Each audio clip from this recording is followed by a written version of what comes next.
Hi friends, welcome to RS educations. Guys, ఈరోజు మనం వార్తలను ఇచ్చినటువంటి అంతర్జాతీయ, జాతీయ మరియు రాష్ట్రీయ అంశాల గురించి అండ్ వార్తలను ఇచ్చినటువంటి వ్యక్తులు మరియు క్రీడా సంబంధిత అంశాల గురించి ఈరోజు ఈ వీడియోలో మనం డిస్కస్ చేయబోతున్నాం. సో మెయిన్గా కాన్సెప్ట్లోకి వచ్చేద్దాం. ఈరోజు మనం వచ్చేసరికి 18 జూలై 2021కి సంబంధించినటువంటి కరెంట్ అఫైర్స్ గురించి డిస్కస్ చేయబోతున్నాం. So let's start. ఈ రోజు మనకి యొక్క వార్తలు ఇచ్చినటువంటి అంశాల్లో ముఖ్యమైనటువంటి అంశం అండ్ ఫస్ట్ టాపిక్ వచ్చేసరికి ఏంటి అంటే సీనియర్ సిటిజన్స్ ఆర్ వృద్ధులకు సంబంధించి ఒక అంశం మనకి వార్తలు నిలిచింది. చాలా ఇంపార్టెంట్. మనకి సీనియర్ సిటిజన్స్ ఆర్ వృద్ధులకు సంబంధించినటువంటి ఒక పోర్టల్ మనకి వార్తలో నిలిచింది. ఈరోజు సేగ్ అని చెప్పి ఒక పోర్టల్ మనకి వార్తలో నిలిచింది. ఏంటి అంటే senior ageing and growth engine అని చెప్పి ఒక పోర్టల్ మనకి వార్తలో నిలిచింది. చాలా చాలా ఇంపార్టెంట్. మనకి ఒక సీనియర్ సిటిజన్స్కి సంబంధించి వృద్ధులకు సంబంధించి వస్తున్నటువంటి ఒక పోర్టల్స్ కావచ్చు, యాప్స్ కావచ్చు, అండ్ ప్రత్యేకమైనటువంటి చర్యలు కావచ్చు, అండ్ వివిధ రకాలైన స్కీమ్స్ కావచ్చు.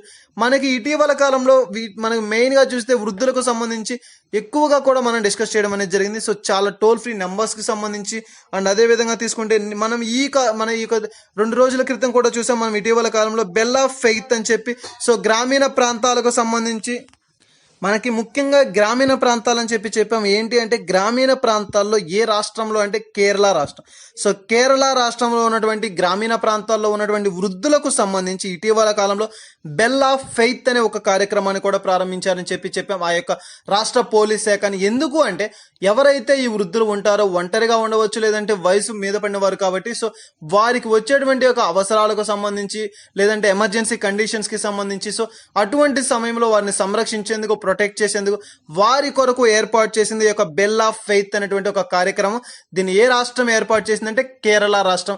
అండ్ ముఖ్యంగా తీసుకుంటే ఏ శాఖ వారు, ఏ మినిస్ట్రీ అని చెప్తారు. సో ఎవరు అంటే పోలీస్ శాఖ ఆధ్వర్యంలో, కేరళ పోలీస్ శాఖ వారి ఆధ్వర్యంలో ఈ యొక్క బెల్ ఆఫ్ ఫెయిత్ అనేటువంటి కార్యక్రమం ప్రారంభించబడి వార్తలు ఇచ్చింది. సో అదే విధంగా తీసుకుంటే మనకి 10 days బ్యాక్ కూడా చూసాం. ఈ యొక్క మెయిన్గా తీసుకుంటే మనకి ఈ యొక్క elder line help line. So elder help line అని చెప్పి ఒక నెంబర్ గురించి కూడా చూసాం. ఎల్డర్ హెల్ప్ లైన్ అని చెప్పి ఒక హ్యాప్ లైన్ చెప్పి మనం చూసాం. హెల్ప్ లైన్కి సంబంధించి ఆ నెంబర్ కూడా చూసాం, 14567. సో 14567 అని చెప్పి ఒక help line number, elder help line number అని చెప్పి చూసాం ఇటీవల కాలంలో.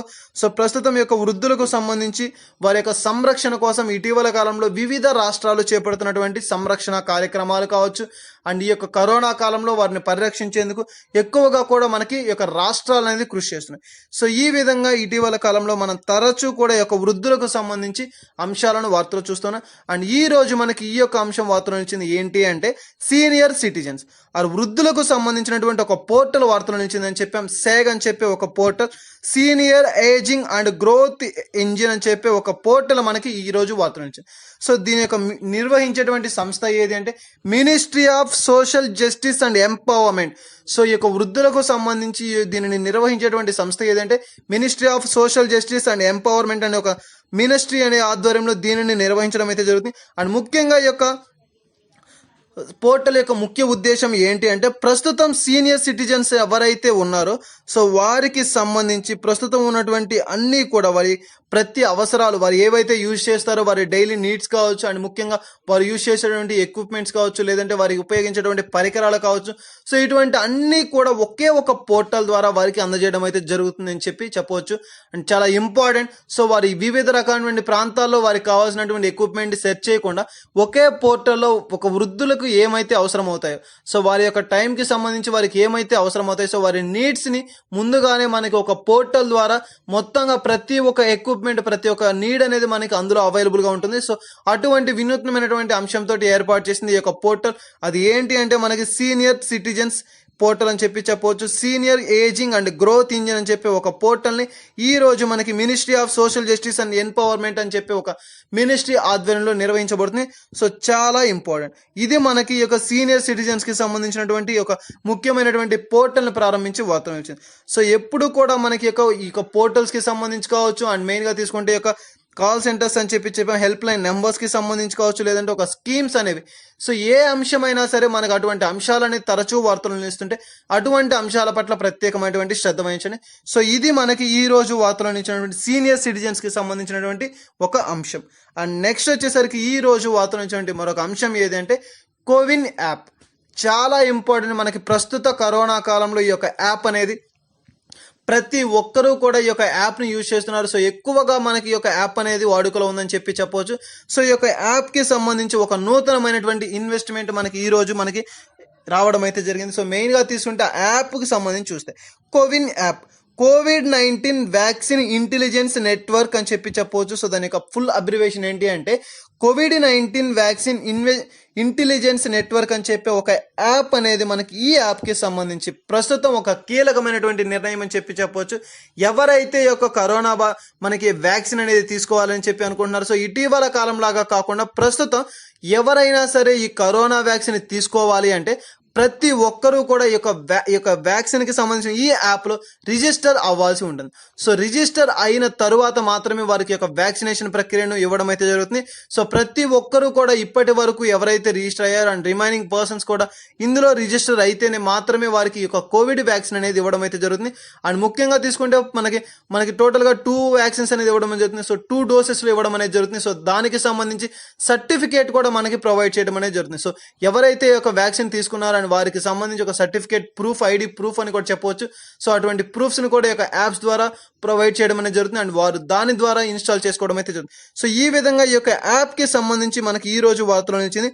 అండ్ మెయిన్గా తీసుకుంటే మనకి ఈ యొక్క వ్యాక్సిన్కి రిజిస్ట్రేషన్ అనేది మ్యాండేటరీ, చాలా చాలా ఇంపార్టెంట్. ఇటీవల కాలంలో లాగా కాకుండా ప్రస్తుతం మనకి ఎవరైతే ఇందులో రిజిస్ట్రేషన్ ప్రాసెస్ కంప్లీట్ చేస్తారో వారికి మాత్రమే ఈ యొక్క వ్యాక్సిన్ అనేది ఇవ్వబడుతుందని చెప్పి ఈ రోజు ఈ యొక్క యాప్కి సంబంధించి వెలువరించడం అయితే జరిగింది. అండ్ మెయిన్గా తీసుకుంటే ఈ యొక్క కోవిన్ యాప్ అనేది మనకి టోటల్గా 2 లాంగ్వేజ్లో మాత్రమే అవైలబుల్లో ఉంది, English and Hindi. So English and Hindi లాంగ్వేజ్లో మాత్రమే ఈ యొక్క కోవిన్ యాప్ అనేది అందుబాటులో ఉండడం అయితే జరుగుతుంది. బట్ ఈ రోజు నుంచి దాన్ని 10 రకాల భాషల్లోకి వాడుకలోకి తీసుకురావడం అయితే జరిగింది. చాలా ఇంపార్టెంట్. గ్రామీణ ప్రాంతాల్లో లేదంటే మనకి ఎవరైతే ఉంటారో వారికి చూస్తే గ్రామీణ ప్రాంతాలనే కాదు, సో ప్రతి ఒక్కరూ కూడా ఏ రాష్ట్రానికి సంబంధించి కానీ లేదంటే వివిధ ప్రాంతాలకు సంబంధించిన వారికి కేవలం ఇంగ్లీష్ అండ్ హిందీ లాంగ్వేజ్లో మాత్రమే అంటే కొంచెం ఇబ్బందికరంగా ఉంటుంది. సో దాన్ని దృష్టిలో పెట్టుకొని ఈ రోజు మనకి ప్రతి ఒక్కరికి కూడా ఈ యొక్క యాప్కి సంబంధించిన అవగాహన కలిగే విధంగా అండ్ వారికి అవకాశం ఉండే విధంగా సో ఈ యొక్క యాప్ని 10 రకాలు అంటే 10 లాంగ్వేజ్లోకి యాడ్ చేయడం అయితే జరిగింది ఈ రోజు మనకి తెలుగుతో పాటుగా మొత్తంగా మనకి 10 లాంగ్వేజెస్ని ఈ రోజు యొక్క యాప్లో పొందుపరచడం అయితే జరిగింది. సో చాలా ఇంపార్టెంట్. మనకి ఇప్పటి వరకు కూడా ఈ యొక్క యాప్కి సంబంధించి లాంగ్వేజ్ అనేది కేవలం ఇంగ్లీష్ అండ్ హిందీ లాంగ్వేజ్లో మాత్రమే ఉన్నాయి. సో ఈ రోజు నుంచి టోటల్గా మరొక 10 లాంగ్వేజ్ని దీనికి జతపరచడం అయితే జరిగింది. సో దానిలో మనకి తీసుకుంటే తెలుగు లాంగ్వేజ్ని కూడా యాడ్ చేయడం అనేది జరిగింది. సో ఇది మనకి చాలా ఇంపార్టెంట్ అండి కోవిన్ యాప్కి సంబంధించి.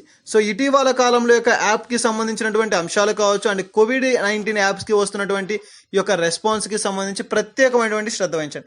సో ఎక్కువగా కూడా మనకి యొక్క COVID-19లో వస్తున్నటువంటి యాప్స్ అంటే మెయిన్గా తీసుకుంటే ఇటీవల కాలంలో వివిధ రాష్ట్రాల యొక్క COVID-19కి సంబంధించి యాప్స్ అనేది కనుగొనడం జరిగింది. సో ఆ యొక్క యాప్స్కి సంబంధించినటువంటి ప్రత్యేకమైనటువంటి శ్రద్ధ వహించండి.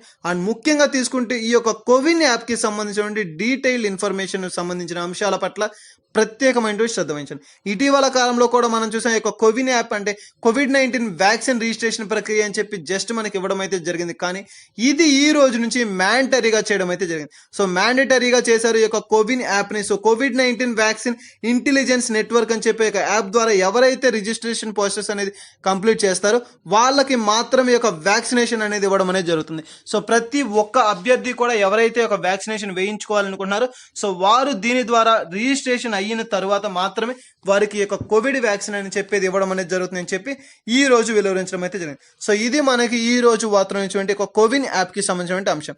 అండ్ నెక్స్ట్ వచ్చేసరికి ఈ రోజు వార్తలు నుంచి మరొక అంశం ఏది అంటే డిఫెన్స్ అనేది మనకి వార్తలు వచ్చింది.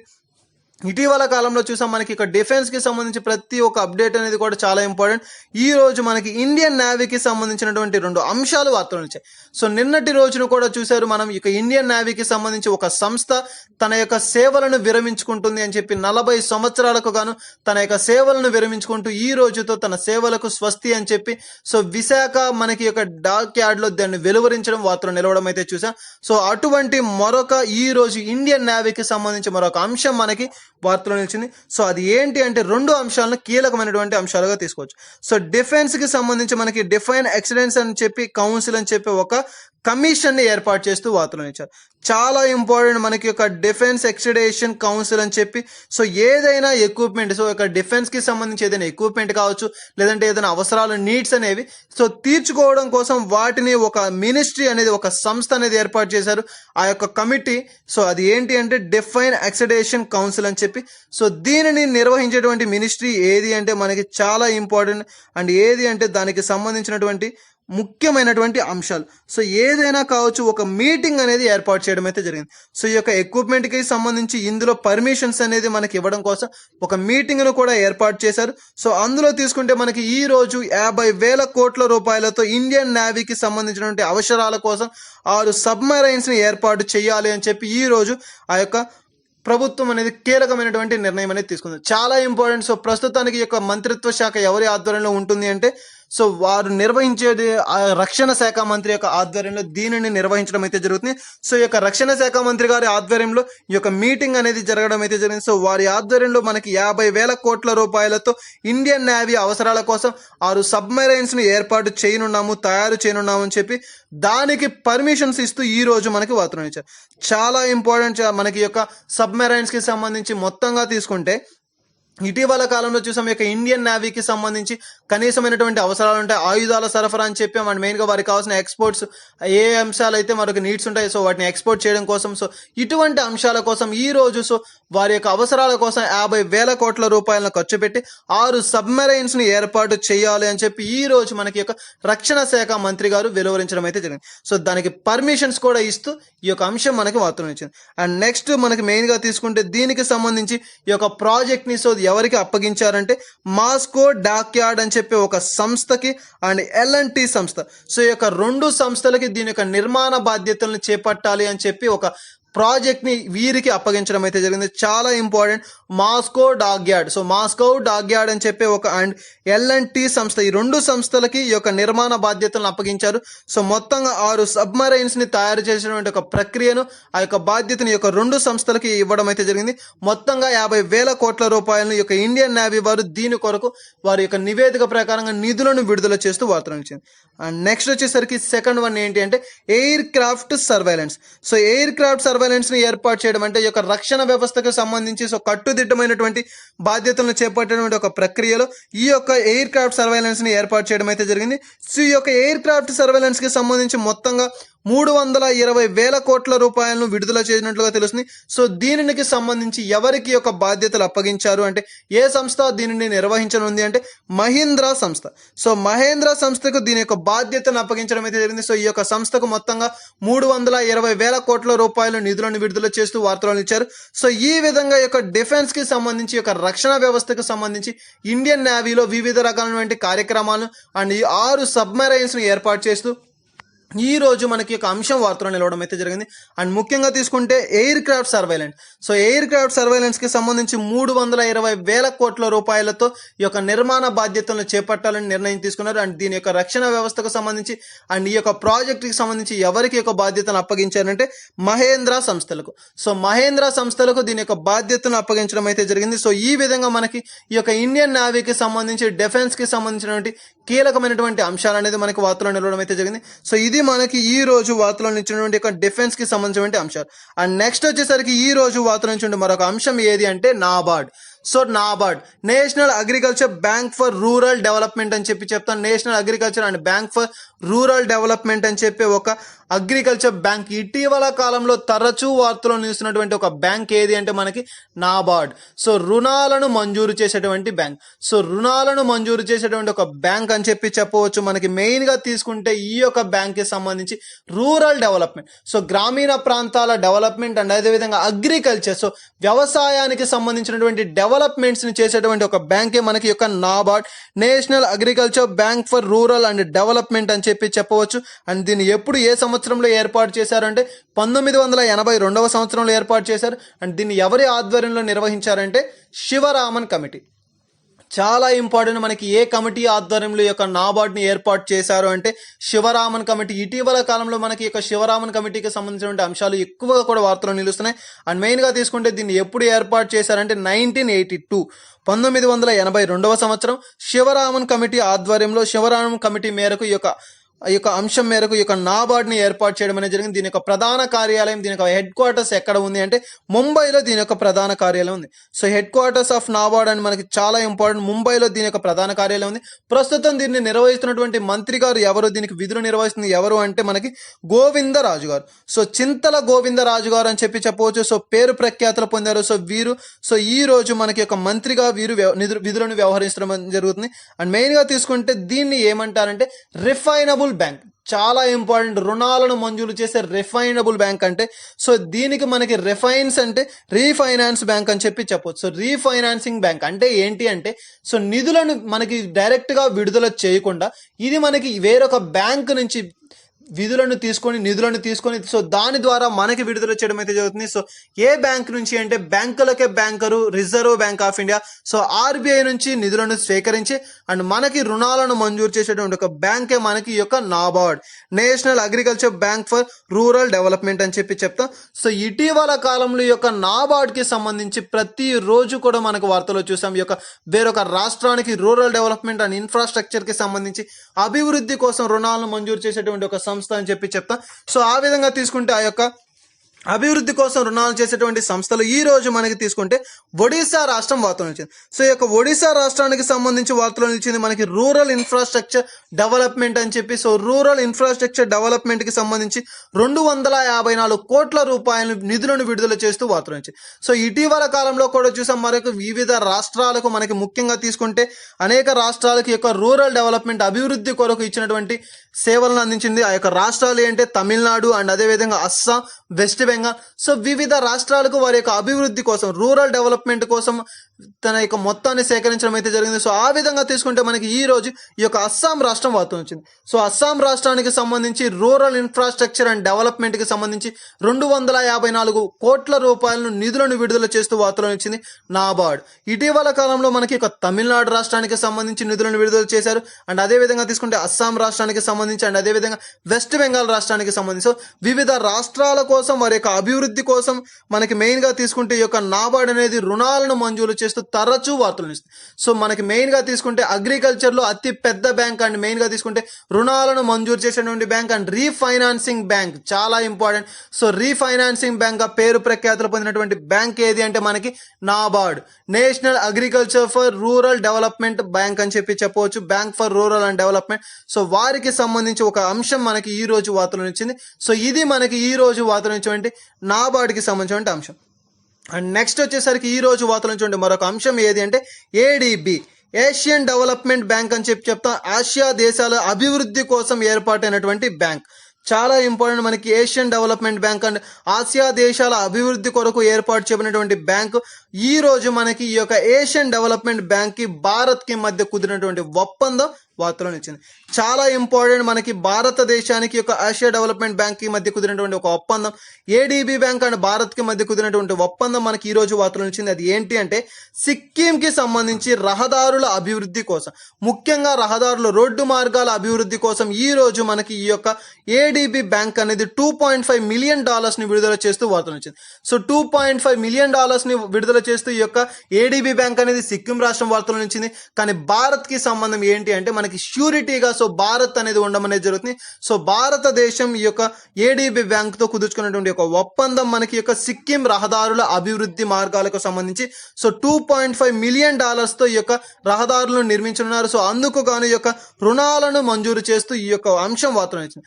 ఏషియన్ డెవలప్మెంట్ బ్యాంక్ అని చెప్తాం. సో ఏషియా దేశాల అభివృద్ధి కోసం రుణాలను మంజూరు చేసేటువంటి బ్యాంకే మనకి ADB bank, Asia development bank. So ఇది మనకి ఈ రోజు వార్తలు ఇచ్చినటువంటి యొక్క ఏషియా డెవలప్మెంట్ బ్యాంక్ కి సంబంధించి ఇటీవల కాలంలో అంశాలు చాలా ఇంపార్టెంట్. మనకి ఎక్కువగా ఈ యొక్క బ్యాంకులకు సంబంధించినటువంటి అంశాలు కానీ ఏదైనా అంశాలు మనకి తరచూ వార్తలు నిలుస్తుంటే సో అటువంటి అంశాల పట్ల ప్రత్యేకమైనటువంటి శ్రద్ధ వహించండి. సో ఇది మనకి ఈ యొక్క ADB bank, Asian development bank, Asia దేశాల అభివృద్ధి కొరకు కృషి చేస్తున్నటువంటి బ్యాంక్ అండ్ రుణాలను మంజూరు చేస్తున్నటువంటి బ్యాంకే మనకి ఈ యొక్క బ్యాంకు ఏడిబి, భారత్ యొక్క ఒప్పందాన్ని కుదిర్చినటువంటి బ్యాంక్. సో నెక్స్ట్ టాపిక్ వచ్చేసరికి తమిళనాడు రాష్ట్రం వార్తలో నిలిచింది. సో ఈ రోజు మనకి ఒక తమిళనాడు రాష్ట్రం వార్తలో నిలిచింది. ఏంటి అంటే ఈ తమిళనాడు రాష్ట్రంలో ఉన్నటువంటి ఒక జూ పార్క్ అనేది మనకి వార్తలో నిలిచింది. చాలా చాలా ఇంపార్టెంట్. మనకి అరైనర్ అన్నా జూ పార్క్ అని సో తమిళనాడు రాష్ట్రంలో ఉన్నటువంటి వండలూరులో ఉన్నటువంటి అరైనర్ అన్న జూ పార్క్ అనేది మనకి ఈ రోజు వార్త.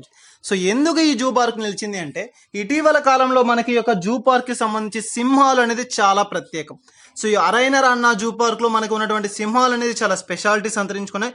మొత్తంగా తీసుకుంటే మనకి 11 సింహాలు అనేది మనకి యొక్క అరైనర్ అన్న జూ పార్క్ లో ఉండడం అయితే జరుగుతుంది. సో ఆ విధంగా తీసుకుంటే ఈ అరైనర్ అన్న జూ పార్క్ లో ఉన్నటువంటి 11 సింహాలలో 9 సింహాలకు కరోనా వైరస్ సోకడం అనేది జరిగింది. చాలా ఇంపార్టెంట్. సో కరోనా బారిన పడినటువంటి సింహాలు మనకి 9 అరైనర్ అన్న జూ పార్క్ లో. అండ్ మెయిన్ గా తీసుకుంటే నిన్నటి రోజున అందులో ఒక సింహం అనేది మరణించడం అయితే జరిగింది. సో చాలా విషాదకరమైన విషయం ఏంటి అంటే మనకి ఆ యొక్క 9 సింహాలు కరోనా బారిన వేసి పెడితే అందులో మనకి ఒక సింహం అనేది మరణించడం అయితే జరిగింది. సో ఆ యొక్క సింహం పేరు ఏంటి అంటే నీలా. సో నీలా అనేటువంటి పేరు కలిగినటువంటి ఒక సింహం మనకి ఈ రోజు యొక్క కరోనా బారిన పడి యొక్క అంశంతో మనకి వార్తలు నిలవడం అయితే జరిగింది. సో తమిళనాడు రాష్ట్రంలో ఉన్నటువంటి అరైనర్ అన్న, సో ఇటీవల కాలంలో కూడా చూసాం వివిధ రకాలైనటువంటి జూ పార్కులకు సంబంధించి అండ్ యానిమల్స్ కి సంబంధించి. సో ఆ విధంగా తీసుకుంటే ఈ యొక్క అరైనర్ అన్న జూ పార్క్ లో ఉన్నటువంటి యొక్క సింహాలు 11 సింహాలకు గాను 9 సింహాలు కరోనా వైరస్ బారిన పడి ఒక సింహం నిన్నటి రోజున మరణిస్తూ వార్త వచ్చింది. సో మెయిన్ గా తీసుకుంటే ఈ యొక్క జూ పార్కులకు సంబంధించినటువంటి అంశాలు కావచ్చు. సో మెయిన్ గా ఈ యొక్క కరోనా వైరస్ అనేది యానిమల్స్ కి సంబంధించి ఇటీవల కాలంలో కూడా వివిధ రకాలైన జీవులకు సంభవించడం వల్ల వాటిని సేవ్ చేశారని కూడా చెప్పాం. సో ఆ విధంగా తీసుకుంటే ఈ యొక్క అంశం మరలా వార్త వచ్చింది. చూడండి మరొక అంశం ఏది అంటే ఒడిస్సా. సో ఒడిస్సా రాష్ట్రం మనకి వార్త వచ్చింది. సో ఒడిస్సా రాష్ట్రం మనకి ఈ రోజు వార్త వచ్చింది. దాని యొక్క ముఖ్య ఉద్దేశం ఏంటి, ఎందుకు అంటే oxygen supply. So oxygen concentrators ని డిస్ట్రిబ్యూట్ చేసేటువంటి ఒక ప్రక్రియతోటి మనకి ఈ రోజు ఈ యొక్క ఒడిస్సా ప్రభుత్వం వార్తలు నిలవడం అయితే జరిగింది. సో చాలా ఇంపార్టెంట్. ఒడిస్సా రాష్ట్రం మనకి ఈ రోజు వార్తలు నిలుస్తూ ఒక ముఖ్యమైన కార్యక్రమంతో ఏంటంటే ఒడిస్సాకి సంబంధించి ఆక్సిజన్ కాన్సన్ట్రేటర్లను డిస్ట్రిబ్యూట్ చేసేటువంటి ఒక వినూత్నమైన కార్యక్రమం అని చెప్పవచ్చు. ఇటీవల కాలంలో కూడా చూసాం ఈ యొక్క ఆక్సిజన్ కాన్సన్ట్రేటర్స్ యొక్క ప్రక్రియ అండ్ దీన్ని ఏ విధంగా ఉపయోగిస్తారు అండ్ దీని యొక్క ముఖ్య ఉద్దేశం ఏంటి అంటే చాలా ఇంపార్టెంట్. మనకి ప్రకృతిలో మనకి విరివిగా లభించేటువంటి నేచర్స్ నుంచి మనకి ఎన్విరాన్మెంట్ నుంచి వచ్చేటువంటి గాలిని తీసుకొని దానిలో ఉన్నటువంటి నైట్రోజన్ ని, కార్బన్ డైఆక్సైడ్ ని సమస్తం అన్నిటిని కూడా సపరేట్ చేసేసి ఓన్లీ ఆక్సిజన్ మాత్రమే, ఆ ఎన్విరాన్మెంట్ లో ఉన్నటువంటి ఆక్సిజన్ మాత్రమే మనకి అందించేటువంటి ఒక కార్యక్రమం కృత్రిమ శ్వాస ప్రక్రియ అని చెప్పవచ్చు అని చెప్పాను. సో అటువంటి ఆక్సిజన్ కాన్సన్ట్రేటర్స్ ద్వారా మనకి ఒక కృత్రిమ శ్వాసను అందించేటువంటి ఒక కార్యక్రమం మనకి ఈ యొక్క ఆక్సిజన్ కాన్సన్ట్రేటర్స్.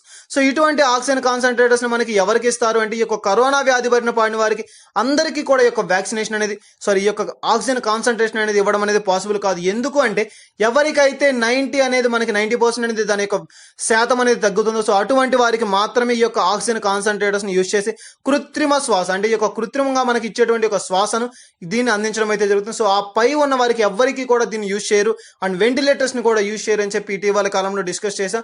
సో మెయిన్ గా తీసుకుంటే ఈ యొక్క ఆక్సిజన్ కాన్సన్ట్రేటర్స్ కి సంబంధించి ఈ రోజు డిస్ట్రిబ్యూషన్ ప్రక్రియ. సో డిస్ట్రిబ్యూషన్ ప్రక్రియ మనకి ఈ రోజు వార్తలు నుంచి మొట్టమొదటి రాష్ట్రం అని చెప్పవచ్చు ఒడిశా రాష్ట్రం. సో ఒడిశా రాష్ట్రానికి సంబంధించి యొక్క డిస్ట్రిబ్యూషన్ ప్రక్రియ ఆక్సిజన్ కాన్సన్ట్రేటర్స్ ని డిస్ట్రిబ్యూట్ చేసేటువంటి ఒక ప్రక్రియ మనకి ఈ రోజు వార్తలు వచ్చింది. అండ్ మెయిన్ ఇంపార్టెంట్ థింగ్ వచ్చేసరికి ఇది మనకి హాస్పిటల్స్ కో లేక గవర్నమెంట్ కో లేదంటే ప్రభుత్వానికి అందించేటువంటి ఒక కార్యక్రమమో కాదు. చాలా ఇంపార్టెంట్. మనకి అది ఏంటి అంటే ఎవరైతే ఒక హోమ్ ఐసోలేషన్ లో ఉన్నారో, ఎవరికైతే కరోనా బారిన పడి వారి యొక్క హోమ్ ఐసోలేషన్ ప్రక్రియను పూర్తి చేసుకుంటూ వారు అక్కడ సిచ్యువేషన్ లో ఉన్నారు. సో అటువంటి వారికి కనుక ఈ యొక్క ఆక్సిజన్ అనేది అప్లై అయితే ఈ యొక్క ఆక్సిజన్ అనేది మనకి కావాల్సి ఉంటే దాని కనుక నీడ్ అయితే వారికి దీన్ని సప్లై చేయడం అయితే జరుగుతుంది. సో చాలా ఇంపార్టెంట్. ఆక్సిజన్ కాన్సన్ట్రేటర్స్ ని కూడా డోర్ డెలివరీ ఫెసిలిటీ చాలా ఇంపార్టెంట్. మనకి ఈ యొక్క ఆక్సిజన్ కాన్సన్ట్రేటర్స్ కి సంబంధించి డిస్ట్రిబ్యూషన్ ప్రాసెస్ అనేది మనకి ఎలా జరుగుతుంది అంటే డోర్ స్టెప్ డెలివరీ సిస్టమ్ ను ఏర్పాటు చేసినటువంటి రాష్ట్రం ఏది అంటే ఒడిస్సా రాష్ట్రం అని చెప్పవచ్చు. సో డోర్ స్టెప్ ద్వారా వారి ఇంటి వద్దకే వారికే దీని యొక్క ఆక్సిజన్ కాన్సన్ట్రేటర్స్ ని అందించి వారి ఐసోలేషన్ ప్రక్రియలో యొక్క ప్రభుత్వం తమ వంతు చేయూతనివ్వాలని చెప్పే ఉద్దేశంతో ఆక్సిజన్ ని డిస్ట్రిబ్యూట్ చేసేటువంటి ఒక వినూత్నమైనటువంటి కార్యక్రమం. సో ఆక్సిజన్ కాన్సన్ట్రేటర్స్ ని డిస్ట్రిబ్యూట్ చేయడం అనేది జరుగుతుంది. సో ఈ విధంగా మనకి డోర్ స్టెప్ డెలివరీ సిస్టమ్ ని ఏర్పాటు చేసినటువంటి రాష్ట్రం ఏది అంటే ఒడిశా రాష్ట్రం అని చెప్పవచ్చు. ఎవరైతే హోమ్ ఐసోలేషన్ ప్రక్రియలో ఉన్నారో వారికి యొక్క డోర్ స్టెప్ ప్రాసెస్ ద్వారా ఈ యొక్క కరోనా బారిన పడినటువంటి వారికి యొక్క ఆక్సిజన్ కాన్సన్ట్రేటర్స్ ని డిస్ట్రిబ్యూట్ చేయడం అయితే జరుగుతుంది. సో అండ్ అదే విధంగా తీసుకుంటే ఈ యొక్క కరోనా బారిన పడి ఈ యొక్క ఐసోలేషన్లో కోలుకున్న తరువాత మరలా ఆ యొక్క ఆక్సిజన్ కాన్సన్ట్రేటర్స్ని గవర్నమెంట్ అనేది స్వాధీనం చేసుకోవడం అయితే జరుగుతుంది. సో చాలా ఇంపార్టెంట్. ప్రస్తుతం మనకి ఒక కరోనా బారిన పడి ఆక్సిజన్ సరఫరా లేక ఎందరో మరణిస్తున్నాం చూసాం మనం ఇటీవల కాలంలో కూడా. సో అనేక రాష్ట్రాల్లో. సో ఆ విధంగా తీసుకుంటే మనకి ఈ యొక్క ఆక్సిజన్ని ప్రతి ఒక్కరికి అందించాలి అండ్ దీనికి కొరత లేకుండా చేయాలి అని చెప్పి ఒక వినూత్నమైనటువంటి కార్యక్రమంతో ఈ రోజు మనకి ఒక ఒడిశా రాష్ట్ర ప్రభుత్వం తీసుకున్నటువంటి కీలకమైనటువంటి నిర్ణయం మనకి వార్త చాలా ఇంపార్టెంట్. మనకి ఒక ఆక్సిజన్ కాన్సన్ట్రేటర్స్ కి సంబంధించి ప్రతి ఒక్కరూ అభ్యర్థులు గమనించాలి. ఇటీవల కాలంలో తరచూ వార్తలు వ్యాక్సినేషన్స్ ప్రక్రియ కావచ్చు అండ్ ముఖ్యంగా స్కీమ్స్ కి సంబంధించి వ్యాక్సినేషన్ స్కీమ్స్ కి సంబంధించి కావచ్చు అండ్ మెడిసిన్స్ ఆ డ్రగ్స్ కి సంబంధించి కావచ్చు and one more thing oxygen concentrators కి సంబంధించి కావచ్చు. సో ఇటువంటి అంశాలు కనుక మీకు కనుక వస్తే తరచూ కనుక వార్తలు నిలిస్తే అటువంటి అంశాల పట్ల ప్రత్యేకమైనటువంటి శ్రద్ధ వహించండి. అండ్ మెయిన్ ఇంపార్టెంట్ థింగ్ వచ్చేసరికి మనకి ఈ రోజు యొక్క ఒడిశా రాష్ట్రం ఆక్సిజన్ కాన్సన్ట్రేటర్స్ ని డిస్ట్రిబ్యూషన్ ప్రక్రియ అనేది వార్తనించింది. సో ఇది మనకి ఈ రోజు వార్తనించే ఒడిశా రాష్ట్రానికి సంబంధించి. అండ్ ఒడిశా రాష్ట్రం కూడా మనకి ఇటీవల కాలంలో తరచూ వార్తలు నిలుస్తుంది. అనేక కార్యక్రమాలతోటి లాక్డౌన్ ప్రక్రియను చేంజ్ చేసి మనకి నేమ్ మార్చడం అండ్ వ్యాక్సినేషన్ ప్రక్రియలు కావచ్చు అండ్ ముఖ్యంగా తీసుకుంటే ట్రాన్స్జెండర్స్ కి సంబంధించి కావచ్చు అనేక విషయాల్లో మనకి తరచూ వార్తనిస్తున్నటువంటి ఒక రాష్ట్రంగా మనకి ఈ యొక్క ఒడిశా రాష్ట్రాన్ని కూడా చెప్పుకోవచ్చు. సో ఇటువంటి అంశాల పట్ల కూడా ప్రత్యేకమైనటువంటి శ్రద్ధ వహించండి. సో ఇది మనకి ఈ యొక్క ఒడిశాకి సంబంధించి టాపిక్ ఏంటి అంటే మనకి మెయిన్ గా తీసుకుంటే ఒక సంస్థ వార్తలను ఇచ్చింది. చాలా ఇంపార్టెంట్. మనకి ఒక సంస్థలకు సంబంధించి చూస్తే సో ఈ రోజు ఈసరికి మనకి ఏ ఒక్క సంస్థ వార్తలో నిలిచింది అంటే national medical plans board. So national medical plans board అని చెప్పి ఒక సంస్థ మనకి వార్తలో నిలిచింది. చాలా ఇంపార్టెంట్ మనకి ఒక వార్తల నుంచి ఒక సంస్థలకు సంబంధించి. సో ఈ యొక్క నేమ్ అనేది మనం ఇటీవల కాలంలో ఎక్కడైనా విన్నాము అని చెప్పి మీకు అనిపించవచ్చు. సో ఆ యొక్క నేమ్ ఎక్కడ విన్నాము? సో ప్రతి ఒక్కరు కూడా జస్ట్ థింక్ చేయండి. సో ఇటీవల కాలంలో 2 days బ్యాక్ కూడా మనం ఒక సంస్థల గురించి డిస్కస్ చేయడం అయితే జరిగింది. సో అది ఏంటి అంటే నేషనల్ చాలా ఇంపార్టెంట్ బొటానికల్ ఇన్స్టిట్యూట్ అని చెప్పి. సో ఇటీవల కాలంలో కూడా చూసాం మనకి మొన్నటి రోజున ఏ యొక్క ఇన్స్టిట్యూట్కి సంబంధించి యొక్క బొటానికల్ ఇన్స్టిట్యూట్ గురించి చూసాము. అండ్ అదే విధంగా తీసుకుంటే దేనికి సంబంధించి ఈ అంశం అనేది రేకెత్తించబడింది. సో ఇటువంటి అంశాలు చూస్తే ఫస్ట్ వచ్చేసరికి మనకి తీసుకుంటే national botanical. So national botanical and అదే విధంగా తీసుకుంటే మరొక సంస్థ దీనికి ప్రధాన కార్యాలయం ఎక్కడ ఉంది అంటే లక్నో. సో లక్నోలో ఉన్నటువంటి యొక్క సంరక్షణ చట్టం అని చెప్పి చెప్పవచ్చు. సో అటువంటి వాటికి సంబంధించి చూస్తే ఈ రోజు మనకి ఆ యొక్క నేషనల్ బొటానికల్ ప్లాంట్కి సంబంధించిన ప్లాంట్ ఆ యొక్క సంస్థ. సో మరలా ఈ రోజు మరొక అంశం వార్త నిలిచింది ఎన్డీఆర్ఎస్ సంస్థ. సో ఎన్డీఆర్ఎస్ సంస్థకు సంబంధించినటువంటి నేషనల్ మెడికల్ ప్లాంట్స్ బోర్డ్ అని చెప్పి ఒక సంస్థ మనకి ఈ రోజు వార్తలు వచ్చింది. మెడికల్ ప్లాంట్ బోర్డ్ అని చెప్పి చెప్తాం. సో ఈ యొక్క మెడికల్ ప్లాంట్ బోర్డుకి సంబంధించి చూస్తే మనకి ఈ రోజు ఒక ప్లాంట్ అనేది మనకి ఒక COVID-19కి సంబంధించినటువంటి ఒక అంశంతో వార్తలు నిలవడం అయితే జరిగింది. సో ఇటీవల కాలంలో తరచూ వార్తలు నిలిచినటువంటి అంశాలతో ముఖ్యంగా పోటీ చేస్తే ఏది అంటే చాలా ఇంపార్టెంట్ థింగ్ ఏంటి అంటే కోవిడ్. సో కోవిడ్కి సంబంధించి ప్రస్తుతం ఈ యొక్క 2-3 నెలల నుంచి వస్తున్నటువంటి అంశాల పట్ల ప్రత్యేకమైనటువంటి శ్రద్ధ వహించండి. వ్యాక్సినేషన్ కార్యక్రమాల గురించి కావచ్చు అండ్ వ్యాక్సినేషన్ ప్రక్రియ ఏ రాష్ట్రాల్లో వినూత్నంగా జరుగుతుంది అండ్ ఆ రాష్ట్రాల్లో 100% సాధించినటువంటి ప్రాంతాల గురించి కూడా నిన్నటి రోజున మనం చూసాం. ఒక ప్రాంతంలో జమ్మూ అండ్ కాశ్మీర్కి సంబంధించి. సో ఇలా తరచూ వార్తలు ఉన్నటువంటి ఒక కరోనా వ్యాధికి సంబంధించి వ్యాక్సినేషన్ ప్రక్రియస్ కావచ్చు అండ్ ముఖ్యంగా తీసుకుంటే ఈ సెంటర్స్ని ఎక్కడెక్కడ స్థాపించారు అండ్ కొన్ని జాతుల వారికి సంబంధించి. సో ఇదా మనకి ప్రతిరోజు కూడా ఒక అంశం అనేది కరోనాకి సంబంధించి చూస్తున్నాం. సో మెయిన్గా చూస్తే అండి ఎవరైతే ఈ యొక్క పోటీ పరీక్షలకు ప్రిపేర్ అవుతున్నారో వారు వచ్చేసరికి బిఫోర్ 8 months మనకి ఎక్కువగా ఈ యొక్క కరోనాకు సంబంధించి కావచ్చు లేదంటే సంస్థలకు సంబంధించి కావచ్చు, ముఖ్యంగా సంస్థలకు సంబంధించి. సో వివిధ రకాలైనటువంటి సంస్థలు మనకి తరచూ వార్తలు నిలవడం చూస్తున్నాం. సో అటువంటి సంస్థలకు సంబంధించినటువంటి అంశాలు అనేది మనకి ఎక్కువ శాతం వాటిపై బిట్స్ అనేది కూడా అడగడానికి పాసిబిలిటీ ఉంది. కాబట్టి సో ప్రతి ఒక్కరూ కూడా మనకి 6 months బ్యాక్ ఉన్నటువంటి కరెంట్ అఫైర్స్ అన్నీ కూడా ప్రిపేర్ అవ్వండి. అవి మనకి కాంపిటేటివ్ పరంగా ప్రతి ఎగ్జామ్కి కూడా యూజ్ అవ్వడం అనేది జరుగుతుంది. సో మెయిన్గా కాన్సెప్ట్లోకి వచ్చేస్తే మనకి ఈ రోజు medical plant board, national medical plant board NDRS సంస్థ ఆధ్వర్యంలో నిర్వహించబడినటువంటి నేషనల్ మెడికల్ రీసెర్చ్ డెవలప్మెంట్కి సంబంధించిన ఒక సంస్థ మనకి ఈ రోజు వార్తలు నిలిచింది. ఇటీవల కాలంలో చూసినటువంటి ఒక నేషనల్ బొటానికల్ ఇన్స్టిట్యూట్ కి సంబంధించి లక్నో ప్రధాన కార్యాలయం కలిగినటువంటి ఆ యొక్క సంస్థ కూడా సేమ్ ఎన్డీఆర్ఎస్ కి సంబంధించింది.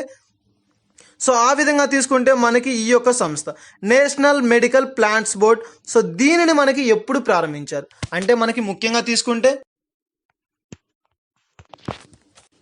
దీన్ని మనకి మెయిన్గా తీసుకుంటే 2000 ఇయర్లో అంటే 2000 సంవత్సరంలో ఈ యొక్క నేషనల్ మెడికల్ ప్లాంట్ బోర్డ్ని ఏర్పాటు చేయడం అయితే జరిగింది. సో ఈ యొక్క సంస్థ మనకి ఎప్పుడు ఏర్పాటు చేయబడింది అంటే 2000లోనే మనకి యొక్క సంస్థ అనేది ఏర్పాటు చేయబడింది. అండ్ మెయిన్గా తీసుకుంటే మనం నిన్నటి రోజున డిస్కస్ చేసాం నేషనల్ బొటానికల్ ఇన్స్టిట్యూట్ అని చెప్పి, లక్నో ప్రధాన కార్యాలయం అని చెప్పి. సో ఆ యొక్క లక్నో ప్రధాన కార్యాలయంగా కలిగినటువంటి యొక్క నేషనల్ బొటానికల్ ఇన్స్టిట్యూట్ అనేది మనం మెయిన్గా తీసుకుంటే దేనికి సంబంధించిందంటే ఆయుర్వేదానికి సంబంధించి.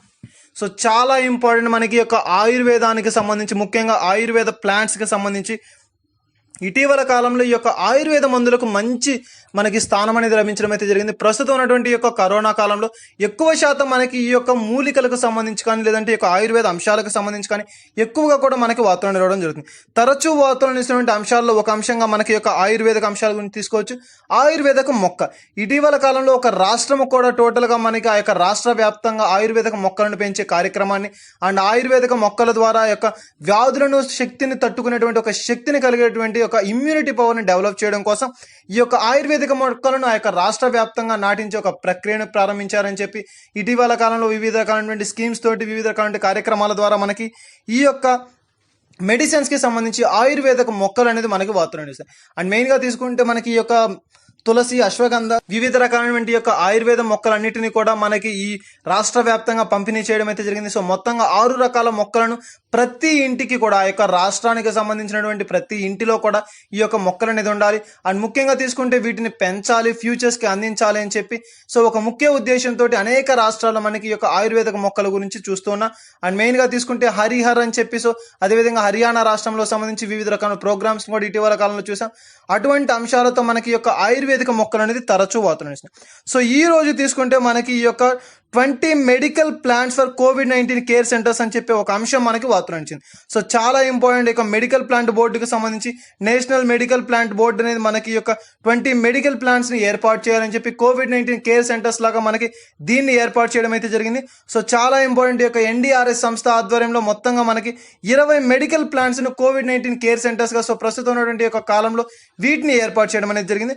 సో ఇది మనకి ఈ రోజు వార్తలు ఇచ్చినటువంటి యొక్క మెడికల్ ప్లాంట్కి సంబంధించిన ఒక కీలకమైనటువంటి అంశం.